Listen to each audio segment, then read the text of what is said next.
பார்த்தீங்கன்னா ஜிடிஎன்டியில் மாடிஃபையர்ஸ். இந்த மாடிஃபையர்ஸ்ங்கிற டேர்ம் வந்து ஜிடிஎன்டியை பொறுத்தவரை எதுக்காக யூஸ் பண்ணுறோம் பார்த்தீங்கன்னா, என்னென்ன மெட்டீரியலுக்கு எந்தெந்த மாதிரியான டாலரன்ஸ் வந்து அப்ளை பண்ணணும், அதை வந்து கண்ட்ரோல் பண்ணுறதுக்காக தான் இந்த மாடிஃபையர்ஸுங்கிற டேர்ம் வந்து நம்ம ஜிடிஎன்டியில் யூஸ் பண்ணுறோம். ஜிடிஎன்டியை பொறுத்தவரை மாடிஃபையர்ஸ் வந்து நம்ம 7 டைப்ஸாக பிரிக்கலாம். Maximum material condition, least material condition, regardless of feature size, projected tolerance zone, free state, tangent plane and statistical tolerance. இந்த மாதிரி நம்ம 7 டைப்பாக பிரிக்கலாம். இப்போ ஒன் பை ஒன்னாக இந்த மாடிஃபையர்ஸ் எல்லாத்தையும் பற்றி டீட்டெயிலாக டிஸ்கஸ் பண்ணுவோம். ஃபஸ்ட்டு பார்க்க போகிறது பார்த்தீங்கன்னா மேக்ஸிமம் மெட்டீரியல் கண்டிஷன். இதோட சிம்பிள் பார்த்தீங்கன்னா இந்த மாதிரி தான் இருக்கும். ஒரு சர்க்கிளுக்குள்ள வந்து கேபிட்டல் எம் இருக்குது. இதோட மீனிங் பார்த்தீங்கன்னா maximum material remains after manufacturing. அதாவது மேனுஃபேக்சரிங் ப்ராசஸ் முடிஞ்சதுக்கப்புறம் எந்த இடத்துல வந்து நமக்கு மேக்ஸிமம் மெட்டீரியல் தேவையோ அந்த மாதிரி இடத்துல தான் இந்த கண்டிஷன் வந்து நம்ம அப்ளை பண்ண போகிறோம். மெட்டீரியல் கண்டிஷனை பொறுத்தவரை ஒரு ஃபீச்சர் ஆர் ஆப்ஜெக்டோட சைஸை தான் வந்து டிஃபைன் பண்ணும். டாலரன்ஸ் பாக்ஸை பொறுத்தவரை இந்த மெட்டீரியல் கண்டிஷன் வந்து நம்ம வந்து டாலரன்ஸ் ஜோனில் யூஸ் பண்ணிக்கலாம். இல்லைன்னா டேட்டம் ஏபிசி, அதாவது primary, secondary and tertiary datum, எந்த டேட்டமில் வேணால் நம்ம யூஸ் பண்ணிக்கலாம். Okay, maximum material condition or MMC. So இந்த மாதிரி ஒரு கண்டிஷன் வந்து உங்களுக்கு டிராயிங்கில் மென்ஷன் பண்ணிட்டாங்க அல்லது டாலரன்ஸ் பாக்ஸில் வந்து உங்களுக்கு மென்ஷன் பண்ணிட்டாங்க. ஃபர்ஸ்ட் நம்ம இதை அண்டர்ஸ்டாண்ட் பண்ணிக்கிட்டா தான் இதை வந்து நம்ம எப்படி மெஷினிங் ப்ராசஸ்க்கு உட்படுத்தணும் அப்படிங்கிறது நமக்கு தெரியும். இதோட நேமை வச்சு நம்ம ஈஸியாக இதை டிஃபைன் பண்ணிடலாம். அதாவது அந்த ஆப்ஜெக்ட்ல வந்து நம்ம மெட்டீரியல் வந்து மேக்ஸிமமாக வந்து மெயின்டைன் பண்ணணும். இதை நம்ம அண்டர்ஸ்டாண்ட் பண்ணிக்கிறதுக்கு ஒரு சாஃப்ட் எடுத்துக்கலாம். அட் த சேம் டைம் பார்த்தீங்கன்னா ஒரு ஹோல் எடுத்துக்கலாம். இப்போ நம்ம எக்ஸாம்பிளுக்கு வந்து 10 mm வந்து டைமென்ஷன் வச்சுக்கலாம். அதோட டாலரன்ஸ் பார்த்தீங்கன்னா நம்ம வந்து 0.2 வச்சுக்கலாம். 0.2 mmங்கிறது வந்து அதோட டாலரன்ஸாக வச்சுக்கலாம், ப்ளஸ் ஆர் மைனஸில்.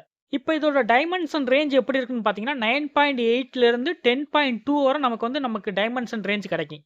ஃபர்ஸ்ட் இந்த டைமென்ஷனை வந்து நம்ம ஒரு சாஃப்ட்டில் வந்து அப்ளை பண்ணி பார்க்கலாம். இப்போ ஒரு 10 mm சாஃப்ட் வந்து நம்ம ப்ளஸ் ஆர் மைனஸ் 0.2 mm டாலரன்ஸில் வந்து அதோட வந்து மேனுஃபேக்சரிங் பண்ணுறோம். மேனுஃபேக்சரிங் பண்ணணும்னா எந்த மெட்டீரியல் கண்டிஷனில் வச்சா, அதாவது எந்த டைமென்ஷனில் வச்சா அந்த சாஃப்ட்டோட சைஸாக இருக்கட்டும், அதோட டயா வந்து மேக்ஸிமமில் இருக்குது. கண்டிப்பாக பார்த்தீங்கன்னா 10.2 வைக்கும்போது தான் அதோட டயாமீட்டர் வந்து அதிகமாக இருக்குது. பிகாஸ் நம்ம வந்து மினிமம் டாலரன்ஸில் வைக்கும்போது 9.8 வைக்கும்போது பார்த்தீங்கன்னா அதோட டயா வந்து ரொம்ப கம்மியாயிரும்.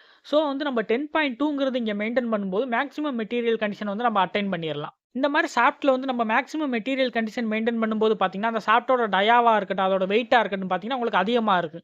இதுவே நீங்கள் வந்து மினிமம் டாலரன்ஸ் அதாவது 9.8ல் வைக்கும்போது பார்த்தீங்கன்னா அதோட டயா வந்து உங்களுக்கு கம்மியாயிரும். அட் சேம் டைம் பார்த்தீங்கன்னா அந்த மெட்டீரியலோட வெயிட் வந்து உங்களுக்கு கம்மியாயிரும். ஓகே, இப்போ நம்ம மேக்ஸிமம் மெட்டீரியல் கண்டிஷன் அப்ளை பண்ணுறதுக்கு 9.8லேருந்து 10.2 வரை இருக்கக்கூடிய டைமென்ஷனில் அவுட்டர் டயாமீட்டருக்கு வந்து நம்ம 10.2ங்கிறத நம்ம வந்து மெயின்டைன் பண்ணோம். இதுவே இன்னர் டயாமீட்டர் ஆர் ஒரு ஹோல் வந்து நம்ம ப்ரொவைட் பண்ணுறோம். அந்த மாதிரி நேரத்தில் நம்ம வந்து 10.2 கொடுக்கலாமா?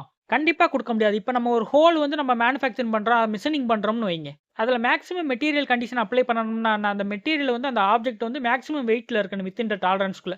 அப்போ நம்ம 10.2 வந்து உள்ள மிஷினிங் பண்ணி எடுக்கும்போது அதிகப்படியான இன்னர் டயாமீட்டர் வந்து நம்ம மிஷினிங் பண்ணி எடுக்கணும். அப்போ மேக்ஸிமம் மெட்டீரியல் வந்து ரிமூவ் ஆயிரும். ஸோ நம்ம வந்து மினிமம் டாலரன்ஸில் மெயின்டைன் பண்ணணும். அதாவது நம்ம ஹோலை பொறுத்தவரை 9.8 வந்து கொடுக்கும்போது இங்கே வந்து மினிமம் டாலரன்ஸாக இருக்குது. மினிமம் டாலரன்ஸ் நம்ம கொடுக்கும்போது என்ன ஆகும் பார்த்தீங்கன்னா அந்த மெட்டீரியலோட வெயிட் வந்து உங்களுக்கு அதிகமாக இருக்கும். ஸோ இப்போ உங்களுக்கு வந்து ப்ராக்டிக்கலாக அண்டர்ஸ்டாண்ட் ஆயிருக்கும்னு நினைக்கிறேன். இப்போ வந்து 10ங்கிறது வந்து டைமென்ஷன் கொடுத்துட்டாங்க. அதோட டாலரன்ஸ் வந்து ப்ளஸ் ஆர் மைனஸ் 0.2ங்கிறத மென்ஷன் பண்ணிட்டாங்க. ஸோ 9.8லேருந்து 10.2 வரை நம்ம வச்சுக்கலாம். ஃபார் எக்ஸாம்பிளுக்கு நம்ம வந்து இப்போ மேக்ஸிமம் மெட்டீரியல் கண்டிஷன் அப்ளை பண்ணணும்னா அந்த ஆப்ஜெக்ட்ல வந்து மேக்ஸிமம் வெயிட் வந்து நம்ம மெயின்டைன் பண்ணணும். அந்த மாதிரி நீங்கள் வந்து ஃபிக்ஸ் பண்ணிக்கங்க. அப்படி இருக்கும்போது உங்களுக்கு ஈஸியாக அண்டர்ஸ்டாண்ட் பண்ணிக்க முடியும். ஸோ நம்ம அவுட்டர் டயாவை பொறுத்தவரை நம்ம வந்து மேக்ஸிமம் வெயிட் வந்து அச்சீவ் பண்ணணும்னா நம்ம வந்து சைஸ் வந்து அதிகமாக வைக்கணும். அப்போ 10.2 கொடுக்கணும் அதோட டயா. அதுவே இன்னர் டயாமீட்டர் அல்லது ஒரு ஹோலாக இருக்கும்போது அதில் வந்து மேக்ஸிமம் மெட்டீரியல் வெயிட் வந்து நம்ம அச்சீவ் பண்ணணும்னா அதோட இன்னர் டயா பார்த்தீங்கன்னா நம்ம வந்து கம்மியாக வைக்கணும். அதாவது 9.8 வைக்கணும் மினிமம் டயா. இந்த மாதிரி இருந்தால் தான் நம்ம மேக்ஸிமம் மெட்டீரியல் கண்டிஷனை வந்து அச்சீவ் பண்ண முடியும். இது ஜிடிஎன்டியை பொறுத்தவரை டெக்னிக்கலாக எப்படி சொல்லுவாங்கன்னு பார்த்தோம்னா feature of size or volume of object. ஒரு ஆப்ஜெக்ட் ஆர் ஃபீச்சரோட நம்ம சைஸை வந்து இன்டர்னல் ஃபீச்சர் அண்ட் எக்ஸ்டர்னல் ஃபீச்சர்னு 2 டைப்பாக பிரிக்கலாம். இதை வந்து சிம்பிளாக சொல்லணும்னா இன்டர்னல் ஃபீச்சர்னா என்ன, ஒரு ஹோல். அதுவே எக்ஸ்டர்னல் ஃபீச்சர்னா நம்ம வந்து சாஃப்ட். நம்ம ஆல்ரெடி முன்னாடியே சொன்ன மாதிரி தான் இன்டர்னல் ஃபீச்சராக ஹோலுக்கு வந்து நம்ம மெயின்டைன் பண்ணும்போது மினிமம் டாலரன்ஸில் மெயின்டைன் பண்ணணும். ஃபார் எக்ஸாம்பிள் நம்ம இப்போ 10 ப்ளஸ் ஆர் மைனஸ் 0.2 கொடுக்கும்போது மினிமம் டாலரன்ஸ் ஒரு 9.8 வரும். அதுவே எக்ஸ்டர்னல் ஃபீச்சர்ஸ்னா என்ன, சாஃப்ட்டுக்கு நம்ம வந்து மெயின்டைன் பண்ணும்போது என்ன சொல்லுவோம், மேக்ஸிமம் டாலரன்ஸில் மெயின்டைன் பண்ண சொல்லுவோம். அப்போ 10.2 டெக்னிக்கலாக மேக்ஸிமம் மெட்டீரியல் கண்டிஷனை எக்ஸ்பிளைன் பண்ண சொன்னால் நீங்கள் இந்த மாதிரி தான் எக்ஸ்பிளைன் பண்ணணும். இந்த மெட்டீரியல் கண்டிஷன் வந்து எல்லா டாலரன்ஸ் அல்லது எல்லா டேட்டம்லையும் வந்து அப்ளை பண்ணணுமா அப்படின்னு கேட்டிங்கன்னா கண்டிப்பாக கிடையாது. நீங்கள் ஒரு டிசைனராக இருந்தீங்கன்னா உங்களுக்கு வந்து அந்த ப்ராடக்டாக இருக்கட்டும், அந்த ஆப்ஜெக்டாக இருக்கட்டும், எந்த இடத்துல அசம்பிள் ஆகுன்னு தெரியும். ஸோ அந்த இடத்துல உங்களுக்கு அசம்பிள் ஆகக்கூடிய அந்த கண்டிஷன் தெரிஞ்சு நீங்கள் கொடுக்கலாம். நீங்க ஒரு குவாலிட்டி டீம் ஆர் மேனுஃபேக்சரிங் டீம்னா, அஸ் பெர் டிசைனரோட நீங்க இன்ஸ்ட்ரக்ஷன ஃபாலோ பண்ணா போதும். அதாவது அந்த டிராயிங்க நீங்க ஃபாலோ பண்ணா போதும். ஓகே. இது அப்ளிகேஷன் ஓரியன்டடா எப்படி ஒர்க் ஆகுங்கிறதுக்கு ஒரு எக்ஸாம்பிள் பார்த்துடலாமா? இப்ப இந்த டிராயிங் எடுத்துக்கலாம். இந்த டிராயிங்ல இப்ப நீங்க ஹோல்ல பார்த்தீங்கன்னா 50.2ன்னு இருக்கு.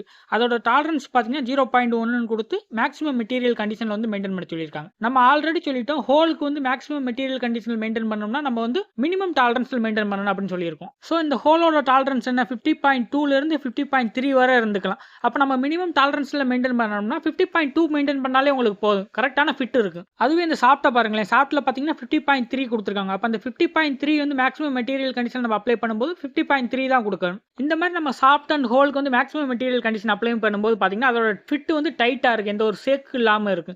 இது வந்து அஸ் எ டிசைனரா வந்து பார்த்தீங்கன்னா, எந்த ஒரு ப்ராடக்ட்டுமே தனித்தனியா அவங்க டிராயிங் போடும்போது எந்த ப்ராடக்ட் எங்கே அசெம்பிள் ஆகும்னு தெரியும். ஸோ அவங்க வந்து கரெக்ட்டா அந்த மெட்டீரியல் கண்டிஷன் குடுத்துருவாங்க.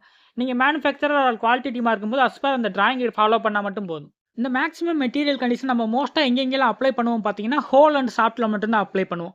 அதில என்னென்ன பாராமீட்டர்லாம் நம்ம அப்ளை பண்ணுவோம்? ஸ்ட்ரெய்ட்னஸ்ல அப்ளை பண்ணுவோம். Parallelism, perpendicularity, angularity and true position. இதில மட்டும் தான் நம்ம வந்து மோஸ்ட்டா அப்ளை பண்ணுவோம். இப்ப மேக்ஸிமம் மெட்டீரியல் கண்டிஷன வந்து ஸ்ட்ரெய்ட்னஸ்ல வந்து அப்ளை பண்ணி பார்க்கிறதுக்கு இந்த டிராயிங் வந்து நம்ம எக்ஸாம்பிளுக்கு எடுத்துக்கலாம். ஸ்ட்ரெய்ட்னஸ்ல வந்து 2 டைப் சொல்லியிருக்கேன். Axis straightness and surface based ஸ்ட்ரெய்ட்னஸ்ன்னு. இது பார்த்தீங்கன்னா, உங்களுக்கு ஆக்சிஸ் பேஸ்டு ஸ்ட்ரெய்ட்னஸ் தான். இது ஒரு சாஃப்ட்டோட டிராயிங் தான். சாஃப்ட்டோட டயாமீட்டர் பார்த்தீங்கன்னா 10 mm குடுத்துட்டாங்க. அதோட டாலரன்ஸ் பார்த்தீங்கன்னா பிளஸ் ஆர் மைனஸ் 0.05ன்னு குடுத்துட்டாங்க. அதே மாரி அதோட ஸ்ட்ரெய்ட்னஸ் டாலரன்ஸ் குடுத்துட்டாங்க 0.03ன்னு. ஆனா ஸ்ட்ரெய்ட்னஸ்ல வந்து மேக்ஸிமம் மெட்டீரியல் கண்டிஷன்ல வந்து அப்ளை பண்ண சொல்லியிருக்காங்க. ஸோ நம்ம இத எப்படி எடுத்துக்கலாம்? இது ஆக்சிஸ் பேஸ்டு ஸ்ட்ரெய்ட்னஸ்னால நமக்கு பார்த்தீங்கன்னா 2 சைடுமே நமக்கு வரும். அதாவது ஒரு பிளேன் மட்டும் இல்லாம 2 சர்ஃபேஸுமே நம்ம வந்து எடுத்துக்கிறணும். அதே மாரி இதில பார்த்தீங்கன்னா, maximum material condition at the same time இது பார்த்தீங்கன்னா, ஒரு சாஃப்ட்.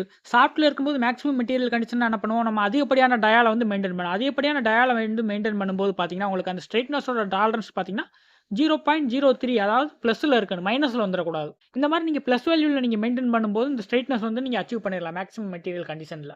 அதுவே நீங்க ஹோலுக்கு வந்து ஸ்ட்ரெய்ட்னஸ் அப்ளை பண்றீங்கன்னா, என்ன பண்ணணும்? மைனஸ்ல எடுத்துக்கிறணும். அந்த ஸ்ட்ரெய்ட்னஸ் வேல்யூ 0.03 வந்து மைனஸ்ல எடுத்துக்கிறணும். அதே மாரி மேக்ஸிமம் மெட்டீரியல் கண்டிஷன் வந்து பெர்பெண்டிகுலாரிட்டியோட கம்பேர் பண்ணி பார்க்கிறதுக்கு இந்த டிராயிங் நம்ம எக்ஸாம்பிளுக்கு எடுத்துக்கலாம். இதில பார்த்தீங்கன்னா, டேட்டம் ஏன்னு ஒண்ணு மென்ஷன் பண்ணியிருக்கேன்.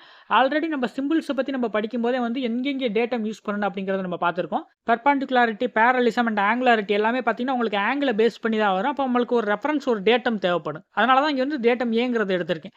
இதில பார்த்தீங்கன்னா, நமக்கு பெர்பெண்டிகுலாரிட்டி பார்த்தீங்கன்னா, மேக்ஸிமம் மெட்டீரியல் கண்டிஷன்ல குடுத்துருக்காங்க. பட் டேட்டம் வந்து நம்ம வந்து எந்த ஒரு மெட்டீரியல் கண்டிஷனுமே குடுக்கல. ஸோ நம்ம அந்த டாலரன்ஸ் மட்டும் மேக்ஸிமம் மெட்டீரியல் கண்டிஷன்ல மெயின்டெயின் பண்ணா போதும். மேக்ஸிமம் மெட்டீரியல் கண்டிஷன் இது வந்து அவுட்டர் சாஃப்ட். அதாவது ஒரு சாஃப்ட்டோட அவுட்டர் டயானால நம்ம என்ன பண்ணணும்? மேக்ஸிமம் டாலரன்ஸ் வந்து மெயின்டெயின் பண்ணணும். அப்ப வந்து பிளஸ்ல 0.05ங்கிறத நம்ம வச்சுக்கணும். இந்த மாரி மேக்ஸிமம் மெட்டீரியல் கண்டிஷன்ல இருக்கக்கூடிய ஒரு ஆப்ஜெக்ட்டோட ஹோல செக் பண்றதுக்கு பார்த்தீங்கன்னா, பின் கேஜ் யூஸ் பண்ணுவாங்க. அதுவே அதோட சாஃப்ட்ட செக் பண்றதுக்கு பார்த்தீங்கன்னா, அதுக்கு ரெக்வயர்ட் சாஃப்ட்டோட கேஜ் வந்து ரெடி பண்ணிக்கிருவாங்க அதுக்கு ஏத்த மாரி. அதாவது ஒரு இண்டஸ்ட்ரி எடுத்துக்கிட்டீங்கன்னா, ஒரே சைஸ்ல தான் சாஃப்ட் ஓட்டுறாங்கன்னா, அதுக்கு ஏத்த மாரி கேஜ் ரெடி பண்ணி அத வச்சு செக் பண்ணிக்கிருவாங்க.